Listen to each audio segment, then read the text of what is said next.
ఒక ఊరు పేరు లేని రూపం లేని నీడలాగా. నేను మాటిస్తున్నాను, ఎవ్వరూ చేయలేని పనుల్ని నేను చేసి చూపిస్తాను.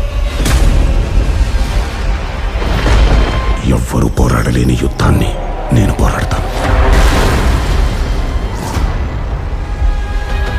మిత్రులైనా సరే, ఆప్తులైనా సరే పట్టించుకోను. ప్రేమించిన వారిని కూడా చూడను. వెనకడుగు వేయకుండా వెళ్ళిపోతాను. మంచి చెడు, తప్పు ఒప్పు, పాపం పుణ్యం అనే ప్రతి గీతని, పేరు తెచ్చిపెట్టని సాక్ష్యాలు లేని త్యాగాలు ఎన్నో చేస్తాను.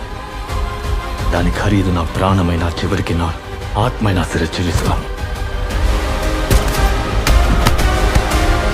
ఆలోచించకుండా దాటేస్తాను. ఇప్పుడు నేను మనిషిని కాను, ఒక ఆయుధాన్ని.